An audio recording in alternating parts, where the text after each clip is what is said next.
If I speak in the tongues of men or of angels, but do not have love, I am only a resounding gong or a clanging cymbal. If I have a gift of prophecy and can fathom all mysteries and all knowledge, if I have faith and can move mountains, but do not have love, I am nothing. If I give all I possess to the poor, and give over my body to hardship that I may boast, but do not have love, I gain nothing.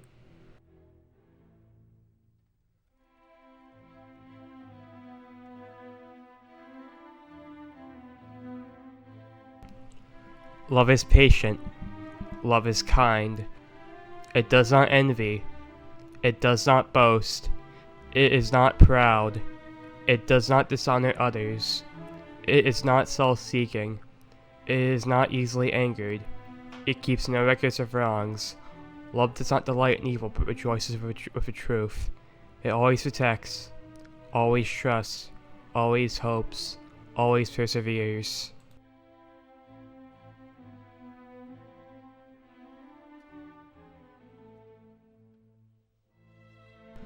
Love never fails, but where there are prophecies, they will cease. Where there are tongues, they will be stilled. Where there is knowledge, it will pass away. For we know in part and we prophesy in part, but when completeness comes, what is in part disappears. When I was a child, I talked like a child. I thought like a child. I reasoned like a child. When I became a man, put the ways of childhood behind me. For now we only see a reflection as in a mirror, then we shall see face to face. Now I know in part, then I shall know fully, even as I am fully known.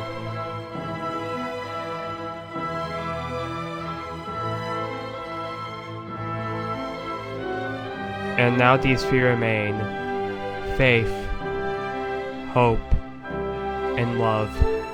But the greatest of all of these is love.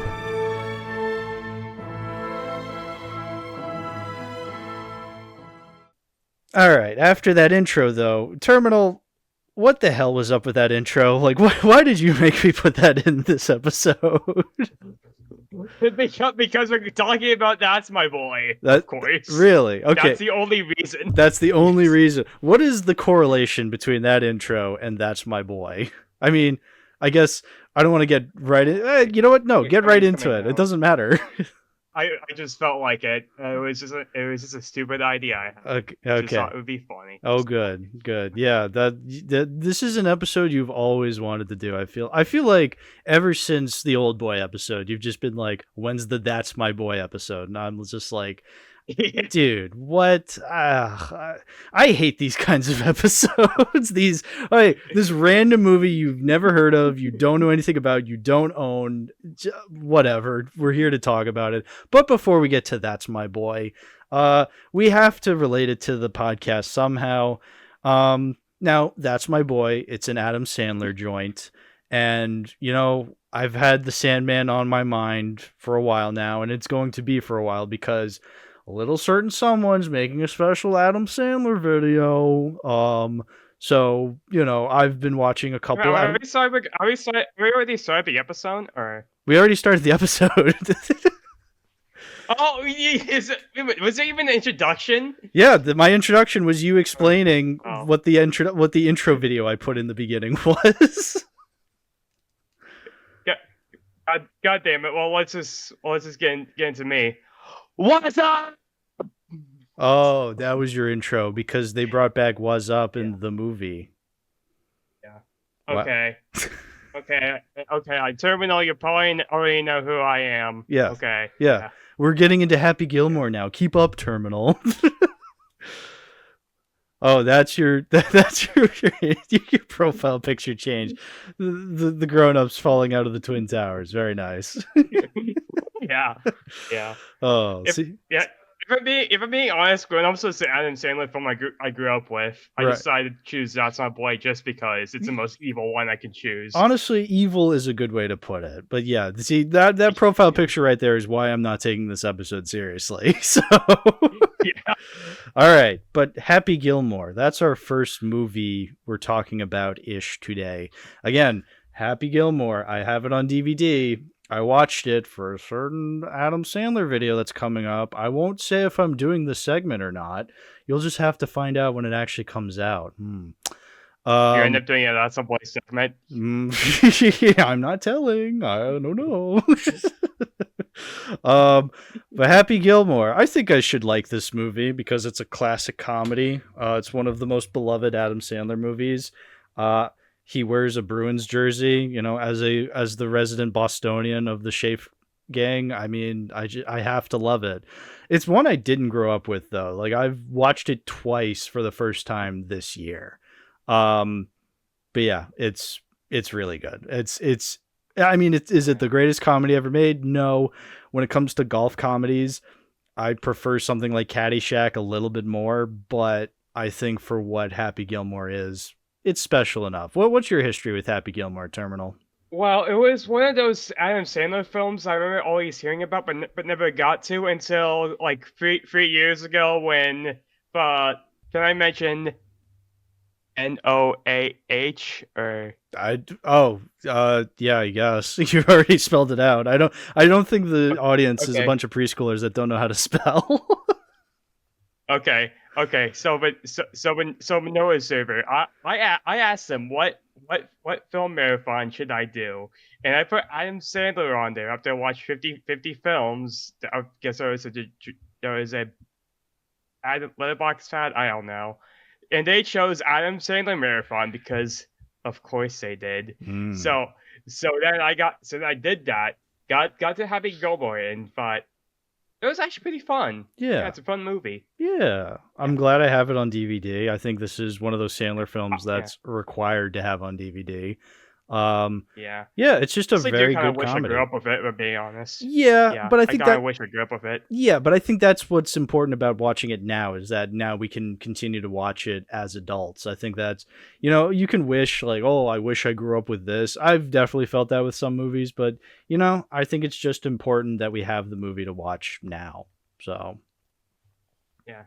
So yeah, we really like it. Can we get into the character of Happy real quick? Yeah. And how insane he is. I guess he is insane. Yeah, he's the angry character. Like that's his quirk is that he gets very angry, and that's why he's good at golfing. Or when I say golfing, quote unquote, it's just him hitting the ball really hard, and he can go long distances. Yeah. Yeah.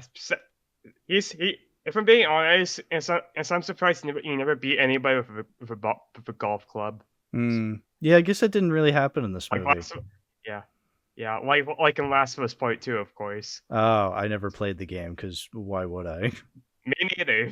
Yeah. Me neither. Well, hey, look at that. Yeah, no, and I think this is a character you can do horribly, horribly wrong, but I think because Sandler is a genuinely funny actor, he makes it work. And like I said, this is not some amazing comedy film. It's just a decent sports movie, a decent comedy. It's decent, but it works for what it is, Also, it's kind of sad, really, since pretty much throughout the film, anybody he mainly gets close to dies, like Chubbs and stuff like that. Chubbs' death is funny. Chubbs' death is the character of Chubbs. Hilarious. Yes, Chubbs. He's supposed to be the mentor character, and then he just dies. That's funny. Like that's a good subversion of that kind of trope. Yeah, and no, I agree. It's hilarious, even though it is kind of sad in the long run. But at the same time, if you try to think about these movies as real movies, you kind of set yourself up for disappointment. Yeah. And also the guy of his hand breaking, and then ending at the funeral where Happy makes sure his hand doesn't break at all. Yeah. It's character development, I guess. I don't know. Sure, if you want to call it that. I know that Brian is in this movie, right? As Hal in this movie. You know who I'm talking about? Oh yeah, Ben Stiller plays a character named Hal, the ultimate contrarian character. So I guess it is like Brian. Yeah, he hates old people. I wonder if they like super friends or something. I don't know. That is true. Ben Stiller's character in this is an amalgamation of me and Brian because his name is Hal and he hates old people. So. It's our powers combined into this ultimate Steven Universe type character of ourselves. And we also have a love interest who, I mean, yeah. She's pretty. Love interest. Yeah, she's pretty standard for love interest. Yeah. She's not like, I don't know. I guess you could, accuse it of being like, horribly written woman character. But like, I don't know. As far as love interests go in comedy films, I've seen way worse. Yeah, she's all right for movies going forward. Do you want to talk about some funny moments in the movie? We got funny moments. Yeah, every scene. No, actually, one of my favorite scenes going into the movie had to have been like one I was anticipating was the Shooter McGavin back and forth between Shooter and Happy, where Shooter's just like, I eat pieces of shit like you for breakfast, and Adam Sandler responds with, you eat pieces of shit for breakfast, and Shooter's response with him just going, no, is so fucking funny. Yeah. I mean, that's Christopher McDonald as Shooter McGavin, and he's insanely good in the role. It's so funny. He plays this douchebag character really well. That was kind of his mantra back in the 90s. He's the villain in Flubber. He's Kent Mansley in Iron Giant. He's just really good at playing this dickhead character. And I think Shooter McGavin is his magnum opus of, shithead douchebag character in a comedy movie. This is just hilarious. He's so pretentious and snobby, and you just love to hate him. Oh yeah, we also have Mr. Larson, which has the most aura other than Adam Sandler out of everybody in the cast, obviously. Yeah, obviously. Yeah. I guess Vince McCall right in front of him. Yeah. I guess the only other significant character is Bob Barker, who's just there for a scene to kick Adam Sandler's ass. Yeah, I guess a lot of us youngins wouldn't really know who Bob Barker is in modern times, just because, we don't really care for game shows. I feel like we know of stuff like Jeopardy and The Price is Right, but we're not watching it as often as people were back in the 20th century. But I think it's because of this movie that someone like Bob Barker is still somewhat known, and that's because, he beats the shit out of Adam Sandler in this movie. Yeah. The price is wrong, bitch. And don't forget whenever Peter McGavin hires somebody to Brian Griffin Adam Sandler. Yeah. Jackass. Yeah. Brian, look out! Yeah, that too. Hilarious.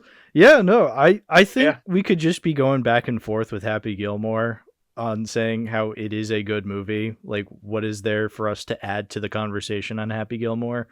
I like it. It's a good comedy. It's a really hard comedy to hate. I'll say that, because you can go in and be like, oh, this isn't that funny. I've heard this joke a million times. But are you really going to go in and be like, this is actually bad? No, I genuinely, even with Adam Sandler and his track record being very, very flimsy at best, that watching Happy Gilmore, you're getting a good comedy. Like, you can't even just sit there and cross your arms going, this is bad, actually. No, it's a good comedy. I can't find myself to hate it, even if it is a little generic at times. Yeah. To be fair, it is kind of like a simple comedy in which, as we all know, Freddy Got Fingered would parody. We'll get to Freddy Got Fingered later in the episode. I have something to say about that. So yeah. Yeah. So yeah, Happy Gilmore. I like it.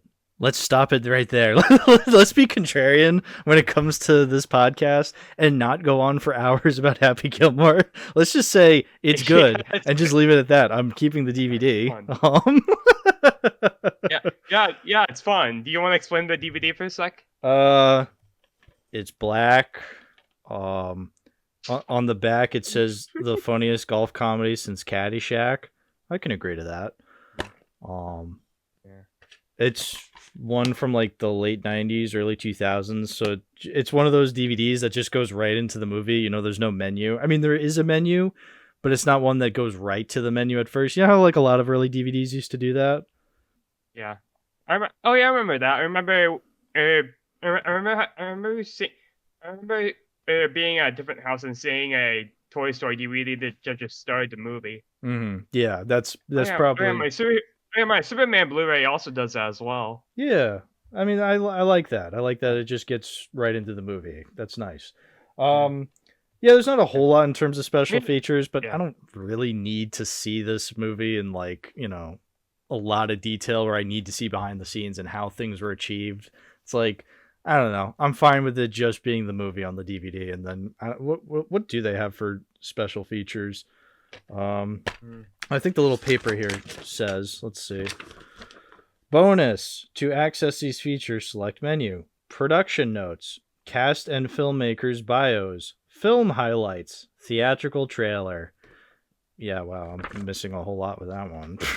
So, no, good DVD. I'm keeping it. I think it is full screen, but you know what? Whatever. I'm fine with that. I own that. Yeah, I own that as well in Zack Snyder's Creative Vision because it's 4x3. That's true. Zack Snyder's Happy Gilmore. He did direct this, so I'm keeping it just for that. I think this is one of Zack Snyder's best movies.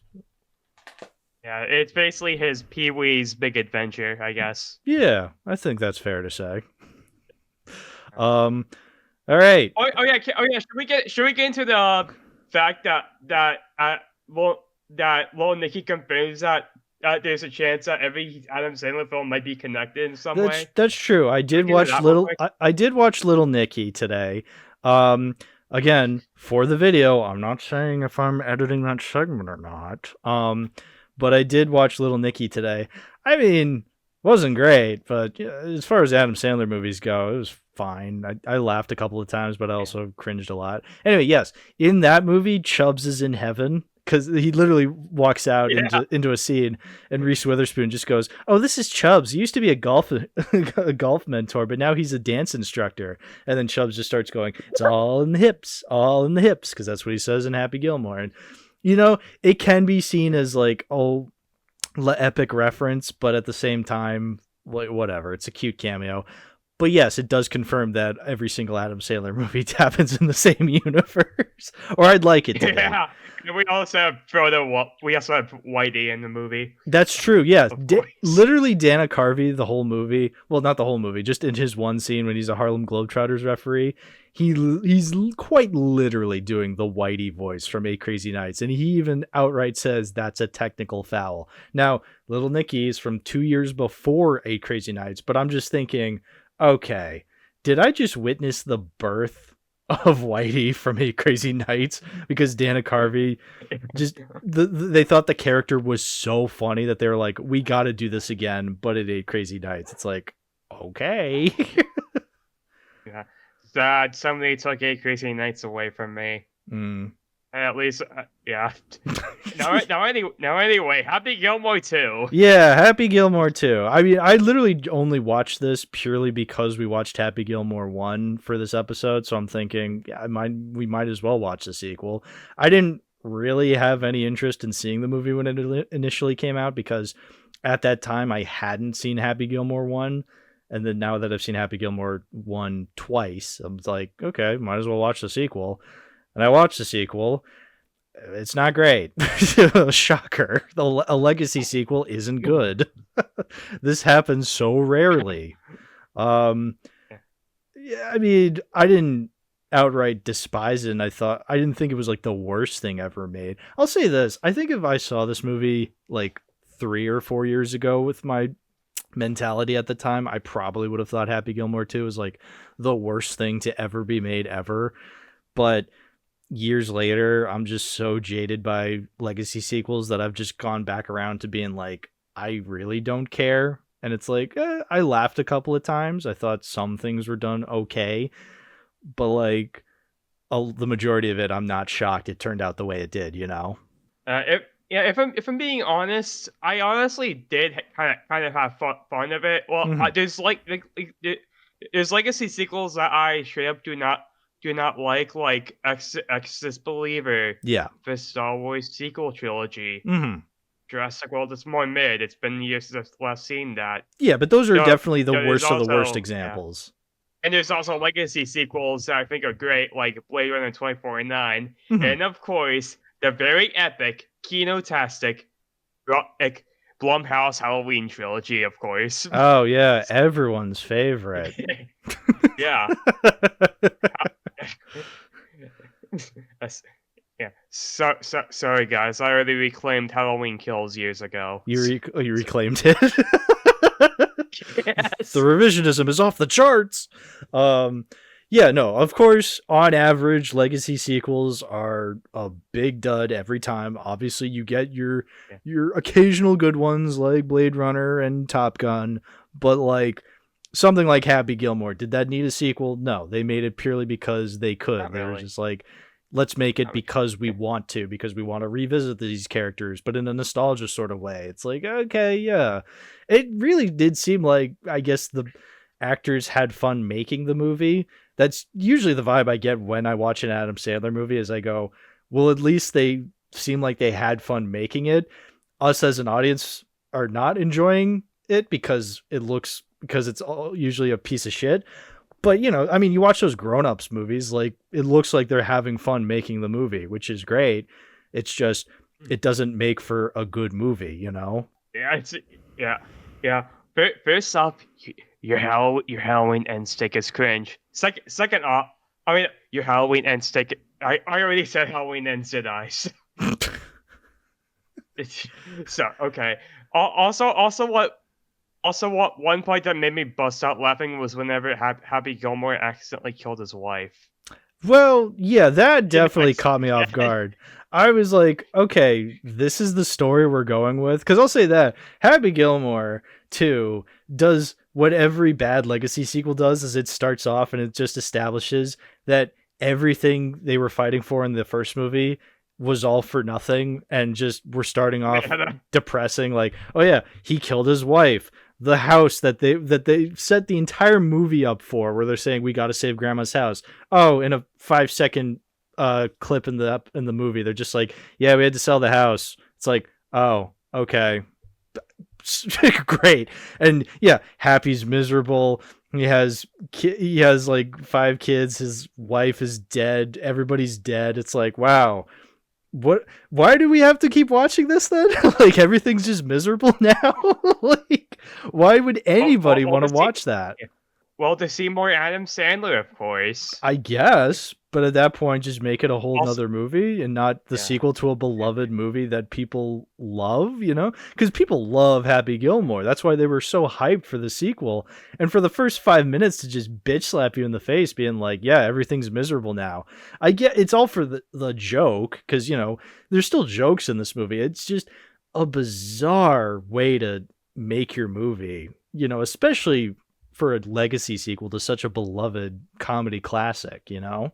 If there's some gags I do like about it is mainly the gag where Happy basically just drinks beer out of like everything. Yeah, that's what I mean. Right? That's funny. That's a funny gag to have, like, every I don't know, inanimate object he carries in the movie, it's also a flask because he's a raging alcoholic. That's a funny joke. I like that. I like that that's a running gag.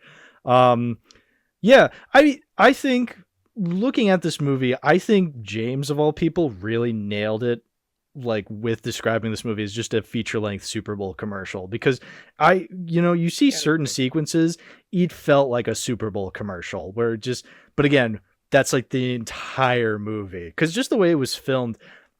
I don't know if you remember this. I don't remember what year this was, but a couple years back, there was like they were hyping up a commercial for a Crocodile Dundee reboot with Chris Hemsworth, and they were hyping it up as if it was actually going to happen, and they were going to premiere the commercial during the Super Bowl.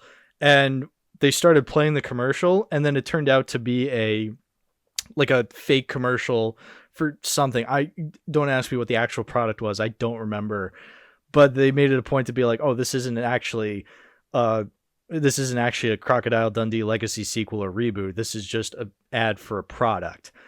And like, that's what this reminded me of, where I'm like, any second now it's going to reveal, oh, this isn't actually Happy Gilmore 2. This is like a Bud Light commercial.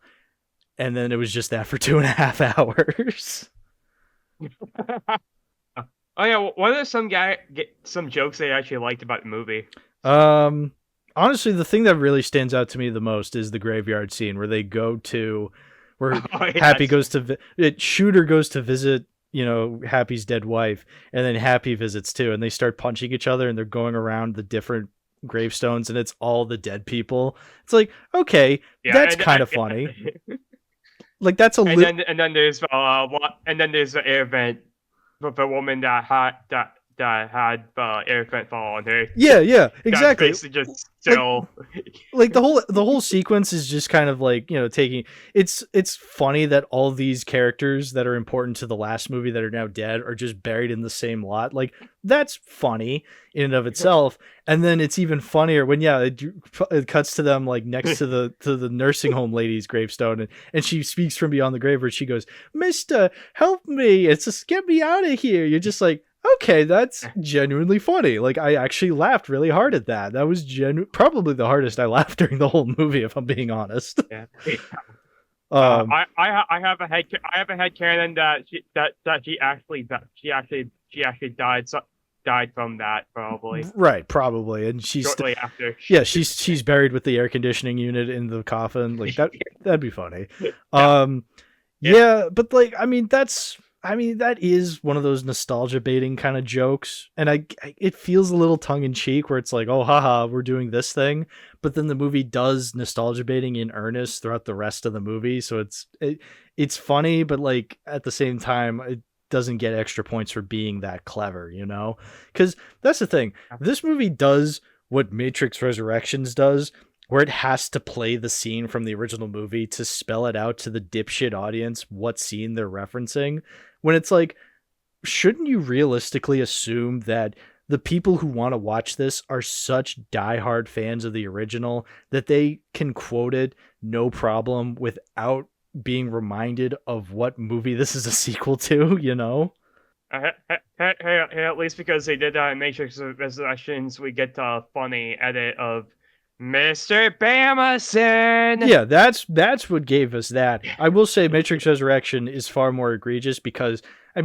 Happy Madison is not a smart people movie studio, so I guess they just kind of assume everybody watching the movie is just fully blown, just mentally deficient. Whereas, like, The Matrix, you gotta give them some credit. The audience is not this stupid. I thought The Matrix was supposed to be a smart person movie, So why are we doing this here? But... whatever. One thing that's probably quote unquote nostalgia baiting is being the son of that rage bait of the first movie, but kind of flipping it on its head a bit of the sons. You know what scene I'm talking about, right? Yeah. Oh, yeah. So the guy, he was like, no, go ahead. Whenever the sons throw the master rage baiter into the pond and he gets eaten by crocodile. Yeah, the Eminem scene, the Eminem cameo. I knew Eminem was going to be in this movie. I just didn't know who he was going to play. And then he shows up being the son of the jackass guy from the first movie. And he was weirdly one of the funniest actors in the movie. I'm just like, really? Eminem, of all comedy actors in this movie, has one of the funniest scenes. Again, it's dumb because it's like, oh, we're doing this thing again. But I think because it's Eminem, it's so fucking random that it genuinely does get me to laugh. And again, because Eminem is weirdly good in this scene, like he's genuinely funnier than Adam Sandler is. It's like, okay, it's like, sure, why not? He's the jackass's guy's son, and then he just dies because alligators. First movie. Yeah. Also, it's so wholesome during that scene that one of the sons inherited Happy's Christian shirt. I'm so happy for that. Yeah, his Christian shirt, of course. Oh, good times.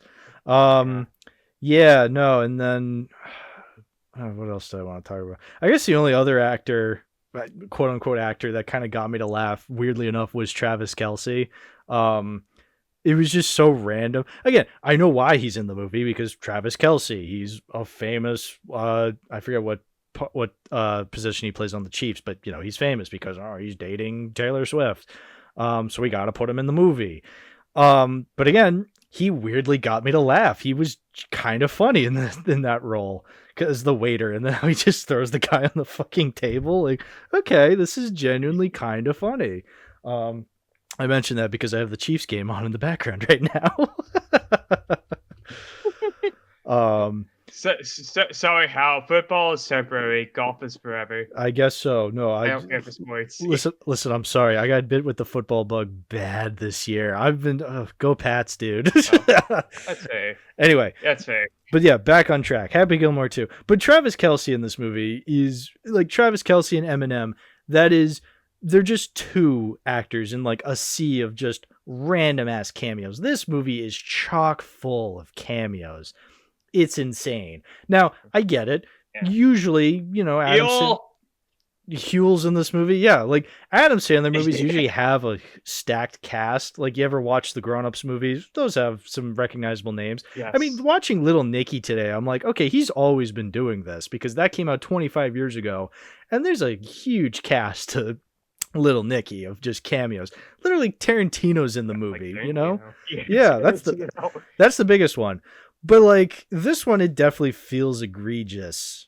But like, I don't know if it might be the most egregious cast of cameos in an Adam Sandler movie. I don't know. What do you think?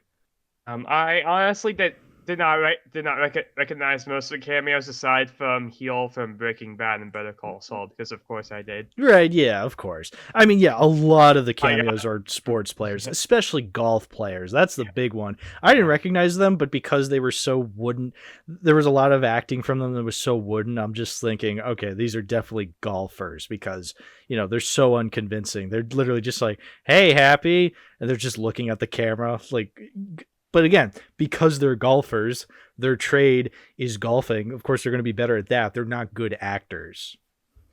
I am honestly kind of surprised I liked this movie. I was kind of expecting to not really like it that much from being honest. I mean, yeah, I can see people liking it.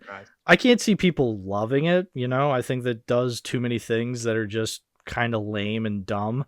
But like, I can see people liking it just fine as just this is a cute sequel. And a cute celebration of what, Happy Gilmore is. It's just not that fun. It's not as funny as the original. Granted, I don't think anybody is saying that. I can't imagine anybody watching this and going, yeah, this is better than the first one.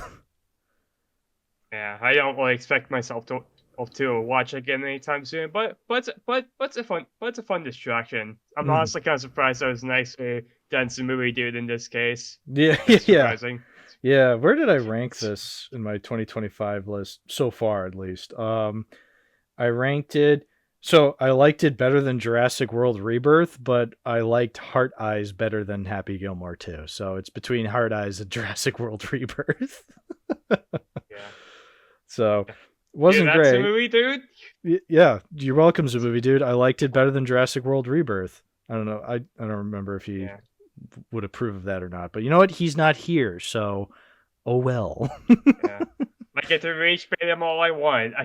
Yeah. So remember, folks, the movie dude's favorite Jurassic World movie is Jurassic World Dominion because he likes it because the word minions is in it. Yeah, and also without seeing the T-Rex or farms. That's right. It was so funny getting him to change his profile pic. It was so fucking well, funny. He changed it because he likes the movie so much. Because he's a movie dude. Yes. Yes. Okay, so I think we should get to the elephant in the room. Yeah, the real reason we made this episode, and that is you made me watch That's My Boy. And honestly, I completely understand why. Like, watching through this movie, I see why you made this a big deal. Why you were just like, you need to watch this. We need to talk about it. It needs to be seen to be believed. And honestly... yeah, I can understand why. What the fuck? Do I think this is the worst thing Adam Sandler has made? No, I can't. I can't imagine this being the worst thing he's ever done. I've seen Going Overboard. That is one of the worst things he's ever made. I would sooner watch this than Going Overboard. That's like bottom 3 film for me. Right. I would never subject myself to that again. I know, because I've seen some people... in the reviews on Letterboxd just be like, this is one of the most deranged evil movies ever made. It's like, yeah, it's deranged. It is. Evil also probably, but like, You know, I look, now that I've seen it, like the effects of it have kind of wore off. But let me tell you, yes, watching it, when you first watch through it, you're just thinking, oh my God, somebody wrote this thinking this was funny. And in some ways it is. I'll give credit. I did laugh some points during That's My Boy. Not as often as I'm sure the filmmakers would have wanted me to laugh, but I laughed nonetheless, you know? Yeah. Okay, shit. Okay. So can we talk about the beginning first, which takes place in 1984? Because of course it does. Literally 1984. Of all years. So what's funny about this movie? So yeah, the main storyline is that okay, there's this guy who had a son when he was a teenager, and then when his son turned 18, he kind of left him. So he's like this teen parent now as an adult, crashing his son's wedding. That's the basic plot of this movie. Now, it really didn't occur to me until I started watching it that I'm like, oh wait, this is about a teen guy like getting a person pregnant. And I thought, okay, maybe it's an accidental teen pregnancy. No, he fucks his teacher. Oh, yeah. Actually, when you really think about it, it's his teacher fucks him. And it's like, oh, so we're starting off the movie with child rape. So, oh no, because that's what it is. Like, again, there's always that debate of like, oh, the teenage boy wanted it because it's an adult woman. And it's like, I'm not going to get into the specifics. That is a whole can of worms. This is a comedy movie podcast. We're not here to debate that kind of stuff. It's gross. But like that, we'll just leave it at that. Again, this movie's not meant to be taken that seriously. Like that's why, throughout the whole beginning, when they get found out, they have all the guys in the court like high-fiving each other, just like, yeah, badass, dude. Like that's where the movie's at. Like it's purely here for jokes. And I guess it handles that fine. I also, for opening itself is fucking disgusting. I love how the judge is basically like the only normal character in that opening. Yeah, she's like, this is fucking nuts. It's like, yeah, it is. But again, I feel like the movie taking it that far is in and of itself kind of amusing. Because again, yeah, you have all the dudes like high-fiving, just being like, hell yeah, even though what they did is beyond horrible. Again, though, it's a comedy, fine, whatever. I've seen way worse in movies, so sure, why not? Yeah, so then years go by, he's like becomes an international celebrity because he knocked up his teacher. And he raises his son. I also like how during the prologue, a teacher said, this is happening. And which reminded me of another Peak movie, The Happening. Oh, yeah, that's true. I gotta say, though, for a movie, the movie starts with them having tickets to Van Halen, and they play a lot of Van Halen songs in this movie because, it's a classic rock soundtrack. But, like, I don't think they ever play Hot for Teacher by Van Halen, and you'd think that would be like a slam fucking dunk for this kind of movie. Unless I forgot, but no, they didn't play Hot for Teacher. It's like, isn't that the one song you should play if you have a bunch of Van Halen songs and your movie literally starts with a child getting raped by his teacher? Like, whatever. This movie's over a decade old. I shouldn't be nitpicking it like that, Do you know what the show with Nichijou My Ordinary Life? No. You probably mentioned it to me, but like, I don't watch some Japanese cartoons. Yeah. Oh yeah. There is a bit where a teacher that has a crush on another teacher thinks she's grooming a student, but then it turns out that was just a brother the whole time. Oh. So I guess that's how voice influence goes beyond. Wow, an anime about grooming? I've never heard of that. Looks to camera like Jim from The Office. Yeah. Thankfully, that's not the case. So okay. It's just a joke. Okay, good. It's just a joke, bro. Yeah. Yeah. Oh no, I'm getting cucked. That's literally what the teacher thought. Of course, yeah. It's so funny. Fucking Japan. But anyway, that's my boy. So yeah, then it's a fun show though. Okay. But then the movie is about Adam Sandler. He's now an adult. He's no longer a teenage boy. His son has like left his life, and he's this, has been where he's struggling with money. Literally his accountant, played by former New York Jets head coach Rex Ryan of all actors. I looked it up. This is his only movie, Rex Ryan. So you don't know this. Back in the day, the New York Jets were coached by a guy named Rex Ryan. And, well, they were doing a hell of a lot better than they're doing this season. I'll just say that. But anyway, he's the accountant, and I don't know why. I don't know why him of all, like, people is in an Adam Sandler movie as a major character. Like, if you had him, I don't know, at a scene in a bar, just be like, hey, it's me, Rex Ryan. Like, that would make more sense. No, he plays a character in this, and I don't understand why. Was it to get him in an office full of Boston sports memorabilia? Because, yeah, he's in a room covered in, like, Bruins gear and, like, Red Sox stuff. There's a Patriots poster on the other end with Tom Brady, and he goes, hey, don't mess up my Tom Brady poster. That's my favorite poster. It's like, yeah, I get it. He's the coach at that time of the division rival of the Patriots, but like, is this the joke? Whatever. Whatever. He's just in the movie. Sure, why not? Yeah. And apparently he has not paid the IRS in years. Yes. Years. Yeah. So that's the conflict. Also, Donnie became famous. Yeah, and also Donnie became famous because, well, of course, and his dad left, and it's implied that dad left the household. There's a deleted scene. It was actually a deleted scene where they actually show a bit of a TV movie. By the way, Sure. Yeah. I will say, yeah, so that's the conflict of the movie. He owes the IRS, so he goes to find his son to beg money from him, and that's the conflict. He doesn't want his son to find out that he's begging for money, and he has to, like, get on TV with his son because he'll get paid $50,000 or what the fuck ever. You don't really care. You're just here for the jokes. And again, the humor is very juvenile. Again, I think it's kind of amped up a little more than your average Adam Sandler movie, because usually those are PG-13, where so like, you have a character say the F word once, or you have characters be a little bit raunchy but not too far. Here they go straight up R, because again, it's about a child getting raped by his teacher and then having a son as a teenager. So like, I understand that, why they had to bump it up to an R.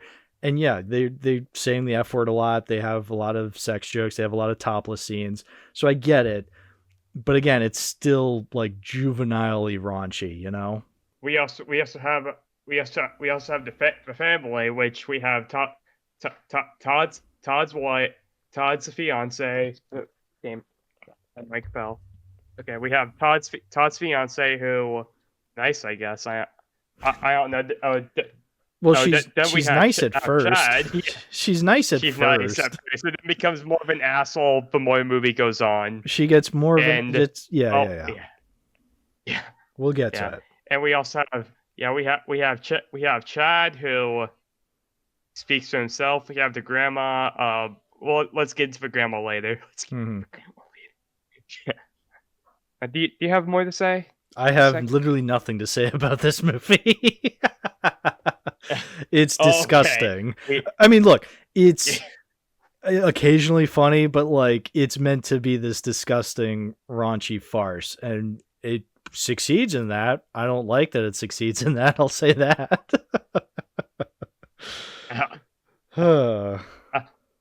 Wait a minute. Would you say that this movie is kind of a response for They Got Fingered? Is it responsible for Freddy Got Fingered? No, a response. A response to Freddy Got Fingered. Yeah, I was going to say, it's not responsible for Freddy Got Fingered. This came out like 12 years after Freddy Got Fingered. Response? I don't know. I don't think so, because I think I think Freddy Got Fingered is still more raunchy than this is, But I still like Freddy Got Fingered way more, because Tom Green is the master of raunchy comedy. Like, he goes all the way, and that's what he did with Freddy Got Fingered. So he knew what he was doing. Adam Sandler, meanwhile, can be raunchy, but he's mostly PG-13 raunchy. And so here, I don't know, this just feels kind of misplaced, you know? Yeah. Oh yeah, don't forget the scene where Donnie masturbates to the picture of the grandma, which is... What the fuck? And then he ends up fucking the grandma afterwards. Yeah. For most unhinged thing, they could have done a show shot of Donnie's hand of jizz on it, just recreating the hospital scene, or even yelling and then adding more true. Hospital scene references to the list, right next to Love and Pop and Chainsaw Man. Right, yeah, exactly. There's a lot of anime references to That's My Boy. Yeah.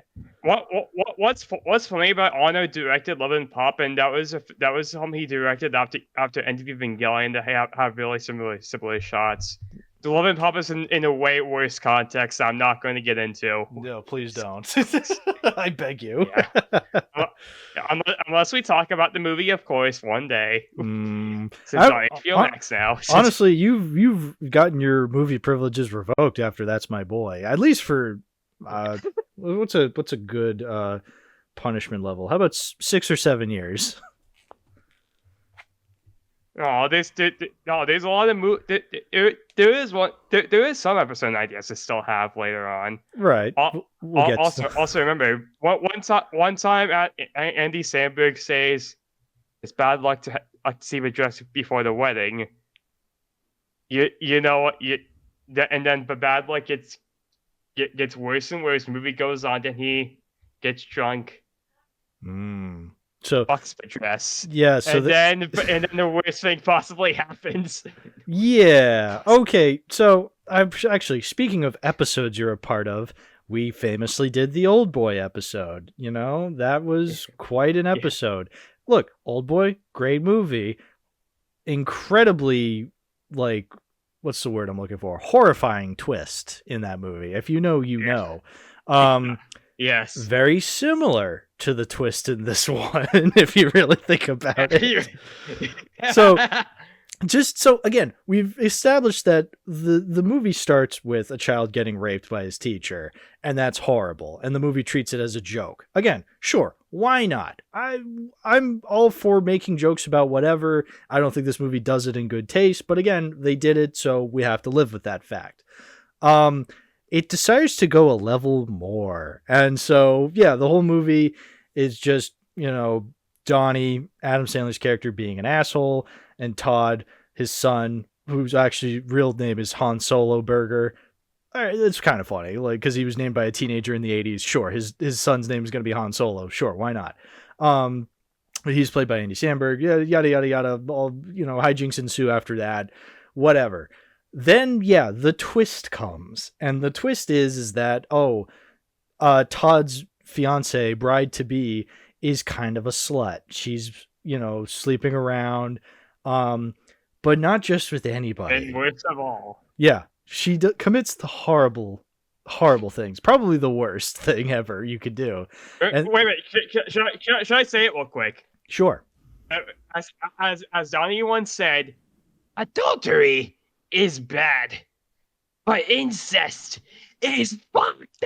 Yeah, exactly. Yeah, it's revealed that she's having sex with her brother, Chad, the Marine, who's actually not a Marine. He's faking being a Marine. He's actually an interpretive jazz dancer. So, like, okay, that's another joke. But again, it's like an afterthought of the joke. The main joke is that she's fucking her brother, and her reasoning for it is, well, hot people have to fuck each other. Which, okay, that's kind of funny. I think that's a good joke. But again, it's just there for the shock value. Oh, you think, look, we can top the child rape from the beginning. Look, there's incest in this movie. And that's when I'm like, okay, I see why this is such an evil movie and why you wanted to talk about it. Because, yeah, it's shocking. Yeah. So yes, Congratulations, Terminall. This movie joins the ranks of Marmaduke 2022 and Killer Pussy in terms of one of the most deranged movies we've ever watched for the podcast. Congratulations, you did it. Yeah. Also, just it's a quick thing to say. The scene where Donnie masturbates to the grandma reminded me of that time I caught Critical Me gooning Dewako Izumi from Save the Animation. A Critic did that, or Critical? Critical Me. It's an inside joke. Oh, okay. I thought you were outing A Critic again. I'm just like, God damn it! Like, you guys gotta stop it with the strays against A Critic. A Critic is a good boy. Okay, I love A Critic. Yeah. I get to torture some movie dude and Critical all I want.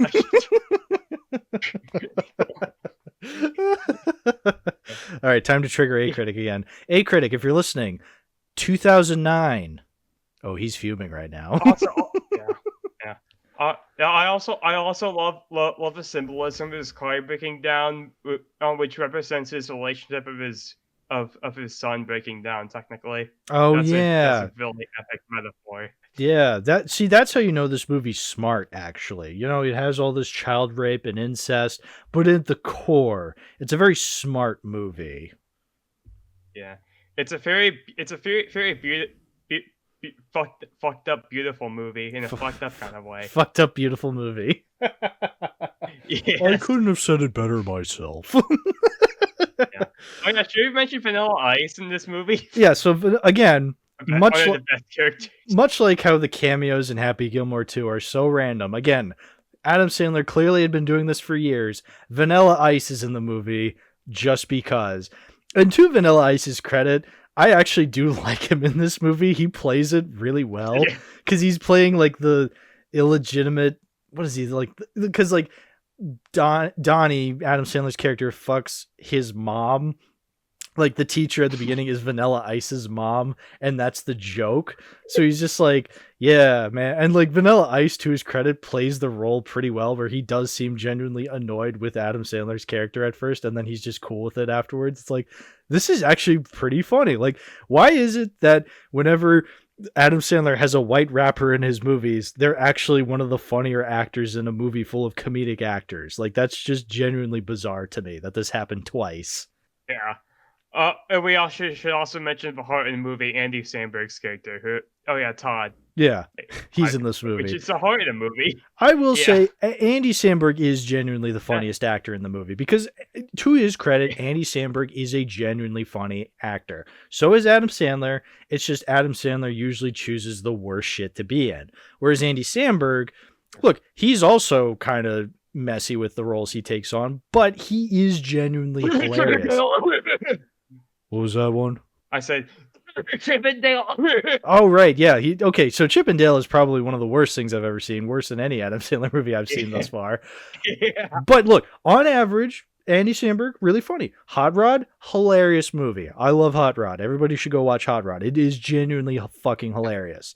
Yeah, Palm Springs is great. Palm Springs is like a genuinely great movie. I liked Palm Springs from what I remembered. But yeah, he's usually, even if I don't like a movie, he's usually one of the funnier parts of the movie. Like, I probably, if I were to rewatch Chip and Dale, you know, which will never happen, I'd probably say he's one of the funnier parts of that movie. And I'd agree to that. Yeah. Comparatively speaking, you know, like compared to what we're dealing with fucking Chip and Dale, Andy Samberg's probably on the positive end of that, you know, one or two positives of that fucking stupid fucking movie. Anyway, point is, I like Andy Samberg as an actor. And look, is he given a lot in this movie? No, but I think for what he's given, he is genuinely really funny. So I give him props for that. It basically starts out as in being a completely normal guy. That rightfully cut his dad out of his life, but then because of everything that happens, including the incest, but as he becomes worse and worse and more the movie goes on, basically being on the same tier as everybody else. I do like his reaction when he finds out about the incest. Like, I mean, at first where he's just like, oh, that's not so bad. And then Adam Sandler's like, oh, you didn't actually fucking tell him. Tell him or I tell them. And then she whispers again and he just goes, what? Like, he generally yells it out. It's like, okay, again, only Andy Samberg could deliver it in that way and make that really funny. Pretty much. So yeah, that's my boy. I guess I have to include it as one of the many movies that has the honor of being a Massachusetts movie, because yes, they do film. I mean, Adam Sandler films a couple of his movies in Massachusetts. That's what, Happy Gilmore takes place relatively in Massachusetts, again because he has the Bruins jersey on. And then here, yeah, it takes place on Cape Cod. So yeah, it's a Massachusetts movie. Represent. We got one of the most disgusting comedies I've ever seen take place in Massachusetts. I rewatched this with some friends and some movie dude a couple months ago, and it was a religious experience. It's basically just an unholy thing that exists. Oh, unholy is a perfect way to describe it. Yeah, I could imagine us watching this in our Wheel Night server, like in my personal server. In the Wheel Night server, this would kill people like Buster or Yinsid. Like, they would die watching this movie.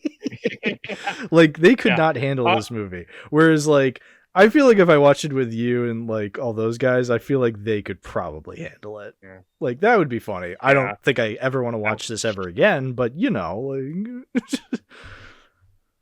But yeah, I can imagine this being a movie night movie for people. Like, this is a perfect movie to watch with friends and just, bask in its evilness. Yeah.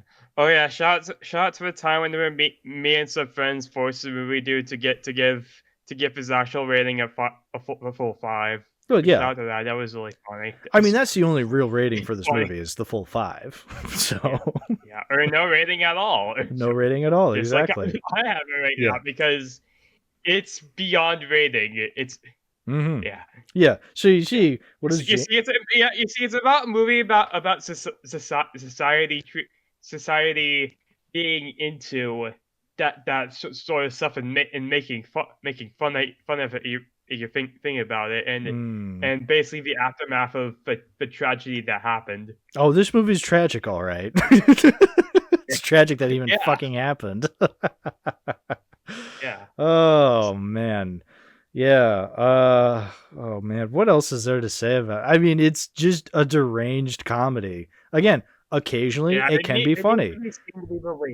Yeah. Look, I'll say this. I'm not one of those people that, I see a comedy movie and it's just offensive for the offensive sake. And so then people will just go, oh, then it's not funny. They'll just watch through a movie and be like, none of these jokes are making me laugh. I try to not be like that anymore because, look, sometimes something will make me laugh and I just can't deny that, So again, were there jokes that made me laugh in this one? Absolutely. I did laugh quite a bit. Again, I'm just saying I didn't laugh quite as often as I'm sure the filmmakers wanted me to laugh, Oh yeah, I do own a DVD of this movie, but like it's just a regular DVD. I actually did not buy it. My mom owned it. Yeah, but you should keep that thing like it's the Bible at this point because it's quite a special movie for you. Yeah. I'm probably never gonna watch it again because I don't really feel like it. Oh, it's too much for the bit. Yeah. Okay, I'll keep it. I'll keep it. Look. When it comes to deranged movies I've talked about on the podcast, I think Biff would keep watching 8 Crazy Nights. I think the movie dude would keep watching Marmaduke. But here you're just like, look, I can't go any further with this. The bit stops here. Honestly, I respect that. Yeah. I'm glad you're being honest. I'm still keeping the DVD. Of course. Sure. Yeah. I still have the Marmaduke DVD. I'm never watching that movie ever again, but I'm just keeping it for the sake of the podcast. Yeah. Yeah. Would you own That's My Boy though? Man, I would never go out of my way to own it. If it ever came into my possession, I would just keep it for the bit. I would never watch it. I'd probably destroy it or turn it into something. Like I have the Surviving Christmas DVD still up as an ornament, so maybe I'd destroy That's My Boy and turn it into something else. Or like, I don't know, I have it as a poster or something. I don't know. I don't know what I would do if I ever came into possession of it, but I'll say I will never go out of my way to get it, to add it to the collection, Yeah. Well, this has been a short episode, like only like an hour long. Has it been an hour? Or... It's been an hour, yes, because again, what the fuck did I have to say about That's My Boy? It's deranged. Congratulations. Yeah. I do have another episode idea I want to do. I kind of want to finish the Vengeance trilogy sometime. The Vengeance. You know what I'm talking about, right? Oh, so like real movies, not like the bullshit you made me watch for this. Yeah, like Lady Vengeance and Mr. Vengeance. Yeah. Somebody claimed Kill Bill already, right? No. I don't think so. Oh, can I claim that? I don't know, because like I don't know when I'll get to it, because again, I'm gonna be making episodes purely that are in the collection, because I'm tired of this, like, no, and it's not just you, like this isn't like aimed towards you, like I get it. I get when people want to be on the podcast, they just go, what's the funniest movie I can choose? You went with That's My Boy. I completely understand the bit. I respect it even. Yeah. But like, this podcast is for the collection, so I want to be aiming it towards movies that are in the collection. Look, to our credit, we've actually done pretty well with that. I have never folded and been like, okay, we're just going to do an episode on movies that I don't own. I'm never going to do that because, that's not the point of the podcast. So I don't know. Maybe someday we'll do the Vengeance trilogy. Who can tell, We'll never know until we actually get to it. Oh yeah, wait. Oh yeah, the Vengeance trilogy had Old Boy, by the way. So like, yeah, that's why. That's why. That's kind of why. Yeah, no, but I want to get to other episodes before that. Wait, the next time I'm on this podcast, we'll get to we'll actually do a real movie. Yeah, That's My Boy too. That's what we'll do. Yeah. Yeah. Yeah, I'm because I hear he's making a Grown Ups 3, so like of course if he makes a Grown Ups 3, he'll have no excuse. He has to do That's My Boy too. Of all his movies. What would the plot even be? What would it even be? The worst thing ever. That's what the plot would be. Yeah. Okay, so like Letterboxd backlog YouTube channel and something that's coming. Maybe this month, maybe next month. I'm not saying what it is. And there's one thing I have to say. Love is like, it just leads you to a special connection. It's full of like feelings of awesomeness, and it feelings that wraps around you. It's deep in your stomach. It's in your head. It's in your fucking nutsack. It's at your dick when it gets hard. There's still love at the tip. And it spills out the morning dishes over the cracks. That's nice, dear. Yeah, that's nice, dear. I'm gonna go finish the Chiefs and Bills game right now. Goodbye, everybody.